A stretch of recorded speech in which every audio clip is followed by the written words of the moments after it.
हमारे साथ मौजूद है अब्दुल्ला कादवानी साहब। अस्सलाम वालेकुम। वालेकुम अस्सलाम। कैसे हैं आप? जी ठीक ठाक। कैसे रही आज आपकी सुबह, कैसे आगाज हुआ? क्योंकि ये मॉर्निंग शो है और हम सुबह का आगाज बहुत बेहतरीन तरीके से करते हैं और कहते हैं कि जो काम बेहतरीन तरीके से किया जाए अख्ताम भी उसी तरह होता है। सुबह एज यूजुअल बहुत अच्छी हुई और सुबह उठने का फायदा ये है कि आपको बहुत फ्रेश एयर मिलती है, एक एनर्जी आपकी ज्यादा होती है और फिर जाहिर बात है मॉर्निंग शो में आना था तो कुछ ज्यादा जल्दी सुबह हुई है। चले, director, producer, actor, model, event manager, कुछ छोड़ भी देते ना किसी के लिए, सब कुछ कर लिया। राइटर मैं नहीं हूँ अभी तक। शायर मैं नहीं हूँ। मेरा ख्याल है वो हो जाएंगे कुछ अरसे में। शायर मुश्किल है लेकिन राइटर डेफिनेटली उस तरफ ख्याल भी है और मैं कभी कभार लिखता भी हूँ तो इंशाल्लाह ताला बहुत जल्दी। अच्छा, हमें पता चला कि आपने इंटरनेशनल रिलेशंस और मार्केटिंग के बाद प्रोडक्शन की तरफ आप कैसे हो गया ये सब कुछ?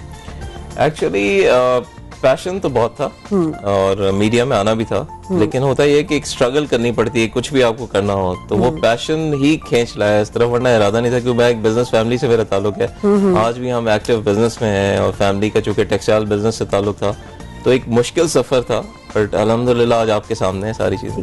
अच्छा, आप इस वक्त 3 मुख्तलिफ कंपनीज को रन कर रहे हैं, तो नए लोगों को आप किस तरह अकोमोडेट करते हैं? आई थिंक मैंने हमेशा कोशिश की है, चूंकि सारी बात है मैं भी यहाँ तक पहुंचा हूँ तो बहुत लोगों ने मेरी हेल्प की है और काफी ऐसे मेंटोर्स हैं जिनकी वजह से मैं यहाँ तक पहुंचा हूँ। तो मैंने हमेशा कोशिश की है कि नए लोगों को इनकरेज करूँ और हमेशा अकोमोडेट किया नए लोगों को। अच्छा, आपको 15 साल का एक्सपीरियंस है इस फील्ड का, एज ए इंडस्ट्री आप क्या समझते हैं आज मैच्योरिटी किस लेवल पर है हमारे यहाँ? अच्छा, एक्सपीरियंस 19 ईयर्स का है, ठीक है, और 4 साल मैंने वैसे ही ऐड कर दिया, आपने 15 का था मैंने 19 कर दिया। अच्छा, और मेच्योरिटी आई थिंक हम उस जगह पहुंच गए हैं, बट मेच्योरिटी के करीब पहुंचते पहुंचते जो एक चीज मुझे लैक बहुत ज्यादा नजर आ रही है, लैकिंग है, वो रिस्पॉन्सिबिलिटी है। क्योंकि जब आप मेच्योरिटी के करीब आ जाते हैं तो आप रिस्पॉन्सिबल हो जाते हैं बहुत, लेकिन यहाँ मुझे मीडिया में थोड़ी सी रिस्पॉन्सिबिलिटी नजर आ रही है जो होनी नहीं चाहिए। It's not good for the country, क्योंकि आज मीडिया इतना आजाद है तो होना ये चाहिए कि नेगेटिविटी को जो है वो media should play an active role in killing that. But मुझे ऐसा लग रहा है कि मीडिया शायद उसका पार्ट सारे चैनल्स नहीं बट कुछ चैनल्स ऐसा लग रहा है कि वो अपना रोल सही तरह प्ले नहीं कर रहे। मतलब क्या रोल सही नहीं प्ले करे, क्या चीज वो ज्यादा हाईलाइट करते हैं? देखिए, होता पता है क्या है कि दुनिया में हर जगह प्रॉब्लम्स हैं, ठीक है, पाकिस्तान में प्रॉब्लम्स हैं। आप डॉक्टर के पास जब जाते हैं तो आप क्या बोलते हैं कि जी मुझे ये प्रॉब्लम है, वो आपको हल बताता है, ठीक है, लेकिन अगर डॉक्टर भी आपसे कह दे कि जो वो बड़ा प्रॉब्लम है तो आप क्या फील करेंगे? तो मीडिया अगर ये सारे प्रॉब्लम्स आ रहे हैं सामने तो ठीक है, जो भी, मैं ये नहीं कहता फैक्ट रिपोर्ट ना करे, बट पाकिस्तान में सिर्फ मसले ही नहीं है, हम सब ने with the passage of time हमारी सबकी ग्रोथ हुई है, हम कहीं से कहीं पहुंचे हैं। तो मीडिया को ये चाहिए कि पॉजिटिविटी का भी माहौल जो है वो जितना पैदा कर सकता है वो करे। उससे क्या होगा, देखें होगा क्या कि आप अगर कहीं जाते हैं, आप फ्रस्ट्रेटेड हैं और अगर आपको कोई थोड़ी सी इंकरेजमेंट मिल जाए तो आपकी वो फ्रस्ट्रेशन का लेवल जो होता है वो डाउन हो जाता है। लेकिन अगर आपको इंकरेजमेंट नहीं मिलती है और सामने कहा जाता है कि हाँ यार आगे और बड़े मसाइल हैं, हम हमेशा मसलों में घिरे रहेंगे, तो आपका इट विल नॉट हेल्प। तो मैं कह रहा हूँ कि कोई ऐसी चीजें होनी चाहिए। लेकिन आप नहीं समझते कि इससे थोड़ी सी लोगों में अवेयरनेस भी आई है? नहीं, अवेयरनेस ठीक है, लेकिन मुझे एक बात बताएं कि अगर मेरे घर में कोई मसला है, मैं चाहूंगा कि वो मसला बाहर आए?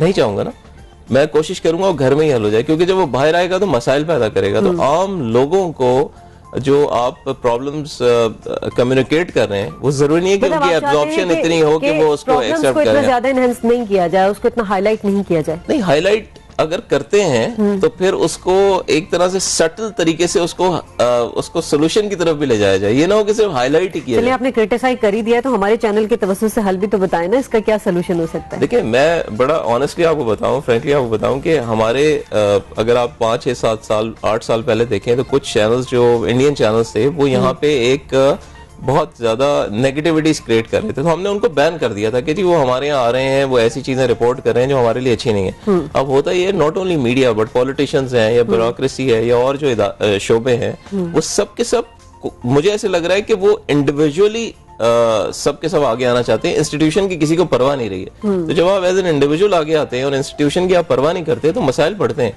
आपके मुल्क के सारे पिलर्स आज डाइवर्सिफाइड डायरेक्शन में जा रहे हैं, किसी का डायरेक्शन एक नहीं है। तो मीडिया का मैं ही समझता हूँ कि रोल ये होना चाहिए एक बड़े के नाते कि नो डाउट कि हमें अवेयरनेस मिली है, हमें फैक्ट्स पता लगे हैं, हम सबका विजन बहुत ब्रॉड हुआ है, अकाउंटेबिलिटी हुई है, बट साथ साथ मैं कह रहा हूँ कि for the country, for the institution, हम सबको ये सोच रहे हैं कि एंड ऑफ द डे देखें हम सबकी फाउंडेशन ये बेस ये हमने यही रहना है, हमने यही आगे बढ़ना है, तो हम ही हमारे मसले हल करेंगे, बाहर से आके कोई हल नहीं करेगा, उस मसले को खराब करेगा। चलें इस अपसेट माहौल को थोड़ा सा चेंज करते हैं। ये बताएं कि आपको मजा किस चीज में काम करने में आता है? डायरेक्टर, प्रोड्यूसर, एक्टिंग करने में, मॉडलिंग आपने की, बिजनेसमैन में, सबसे ज्यादा मजा किस में आता है?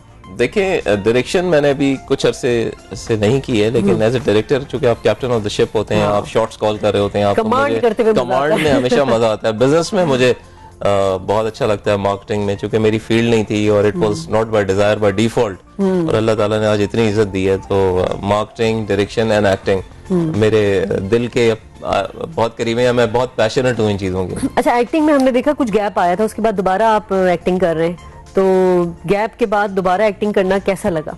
अच्छा, मैं आना नहीं चाहता था ऑनेस्टली, मैं तकरीबन गिव अप कर गया था, मैं सोच लिया था कि वापस नहीं आऊंगा। क्यों, वजह क्या थी? वजह ये थी कि मैं इतना ज्यादा, मतलब एक इंसान जब एक्टर होता है वो तो उसकी नेचर में होता है, उसके खून में होता है, वो तो कभी खत्म नहीं होता। एक्टर जो होता है वो मरते दम तक एक्टर ही। हम एक्टिंग कर रहे होते हैं, बिजनेस में भी एक्टिंग कर रहे होते हैं, प्रोडक्शन में भी एक्टिंग कर रहे होते हैं, मतलब ये कि ऑन स्क्रीन एक्टिंग मैंने सोचा था कि मैं वापस नहीं आऊंगा, लेकिन इतना मुझ पे प्रेशर था, और ये प्रेशर मैं नहीं कहूंगा, लोगों की मोहब्बतें थी। मैं जिस शो में जाता था, जहां मैं बैठता था, इतनी कॉल, आज वादा करें, आज आप कसम खाएं, आप ये करें, आप हल्फ उठाएं। मैंने कहा भाई आप मुझे माफ कर दें, मैं इंशाल्लाह ताला बिल्कुल वापस आऊंगा जैसे ही मुझे टाइम मिलेगा।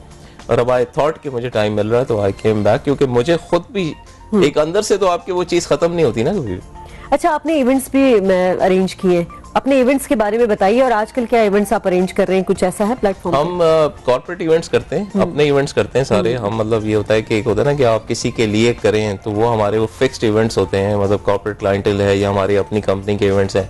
मीडिया इंटरनेशनल है जो इवेंट्स करती है, एक्चुअली मेरी 7 का एंटरटेनमेंट है, मीडिया मैक्स है, तो media international is an event company. तो अब हो ये रहा है कि हमें आउटडोर इवेंट्स में प्रॉब्लम हो रहा है बिकॉज ऑफ सिक्योरिटी रीजंस, तो इवेंट्स उतने ज्यादा हम एक्टिवली अब नहीं कर पा रहे हैं, लेकिन हमारी दुआ है, कोशिश है कि हम दोबारा से, क्योंकि रिक्रिएशन से ही आप लोगों को जो है ना वो एक तरह से दोबारा उस तरफ लेकर आएंगे जहां उनको आना है, लेकिन आजकल आपको पता है लॉ एंड ऑर्डर की वजह से आपको परमिशंस नहीं मिल रही उन इवेंट्स की।